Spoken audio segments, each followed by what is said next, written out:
The night my mother vanished, the frogs stopped croaking, and the wind forgot how to blow. I found her cooking pot still warm, her wrapper folded neatly on her mat, like she just stepped out. But she never came back. And I think I know why. Because I loved someone I was warned to stay away from. Now, I wake up to feathers on my floor, and something whispering my name from across the river. My name is Nia, and I come from a village called Kolelo, near the banks of the River Gulu in northern Ghana. Our land is dry in the dry season, but during the rains, everything is green enough to hide secrets. My mother, Mama Ifia, always said, "Not every man who smiles at you brings peace. Some carry shadows on their back." I didn't understand that, not until I met Kwabena.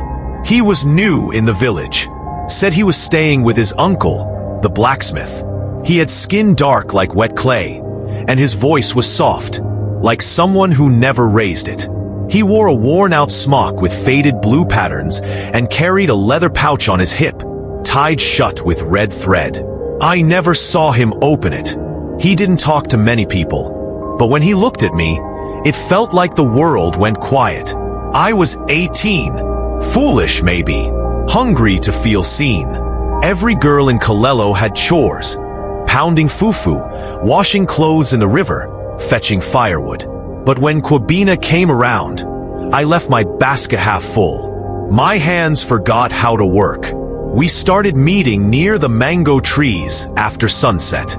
He never kissed me, never touched me, just talked. And his stories, they were strange. He told me about trees that bleed if you cut them after dark, about birds that speak in riddles, about people who walk with two shadows.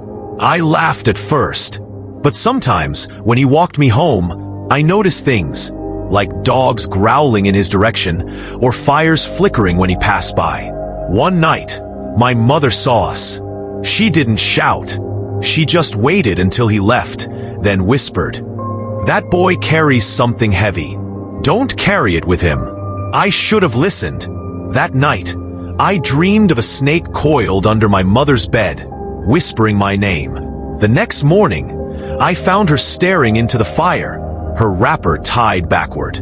She looked at me and said, "If you keep seeing him, I won't be here much longer."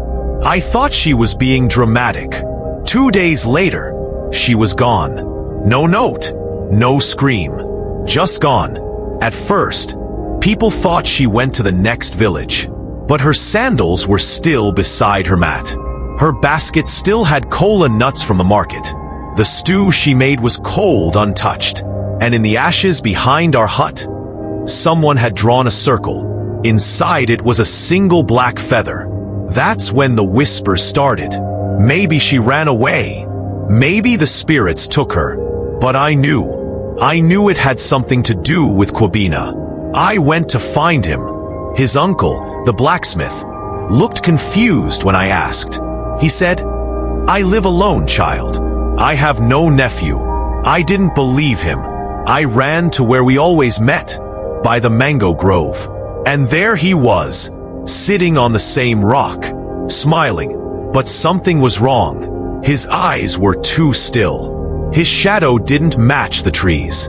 It moved like smoke. I asked, "Where is my mother?" He didn't answer. He just said, "You're closer to me now." She stood in the way, but not anymore. I wanted to run, but my legs didn't move. He stood and reached into his pouch. I screamed. He paused, then smiled wider, showing teeth that looked filed. Sharp, he pulled out something small. My mother's beaded anklet. The one she never took off.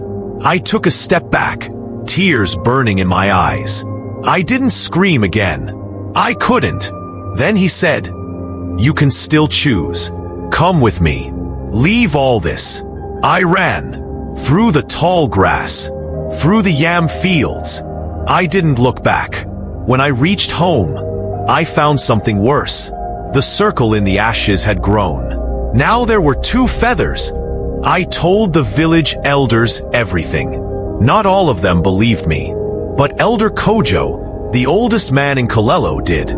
His eyes were gray like storm clouds, and he walked with a carved staff made from Irako wood. He said, "There are things that wear the skin of men. Your mother saw him for what he was. That's why she's gone." I asked if she was still alive. He didn't answer right away, just looked to the ground and said, "We have to call her spirit, and if she answers, we will know what must be done." That night, we went to the old talking place under the baobab tree. The moon was half full. A calabash of river water was placed in the center of a goatskin mat. A drum was brought out, one that hadn't been played in decades. It was wrapped in red thread and covered in white dust. Kojo looked at me and said, "Only her blood can speak for her. You must play the drum." I had never drummed before. My hands were shaking, but I knelt and beat it, soft at first, then louder. With each beat, my chest tightened. I felt like someone was watching me. Then, the water in the calabash started to ripple. A voice, my mother's voice, came through the wind. "Nia, I am not far, but I am not whole. He keeps me where the living do not go." I stopped drumming. Tears ran down my face. Kojo nodded slowly. "He has taken her spirit, not her body. She is trapped between this world and the next. If we don't free her soon, she will forget who she was, and she will never come back." I asked how to free her. He said one word: fire. They prepared a ritual, one not done since Kojo was a boy. We went to the river tree, a tall, hollow tree near the bend of River Gulu. It was said to grow where the veil between worlds was thin. Only the brave, or the cursed, went near it at night. Kojo said, "Kwabena is not a man. He is an echo, a spirit that feeds on love. But it must be willing love.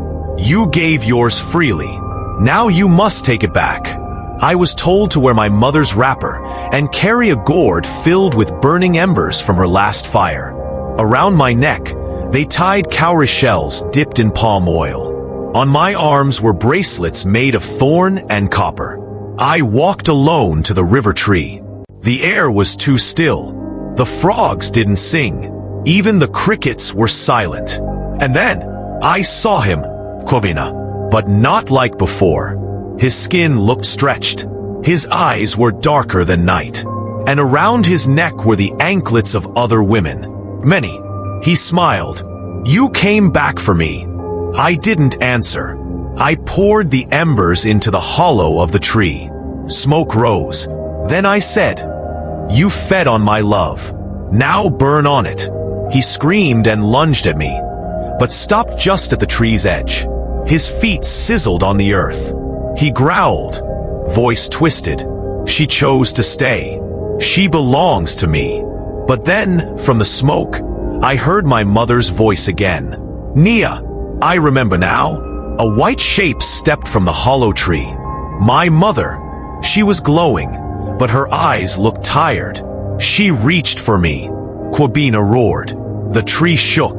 Wind howled, but I held my mother's hand. And in that moment, something broke. The wind stopped. Kwabena vanished into ash, and the river tree split down the center and fell.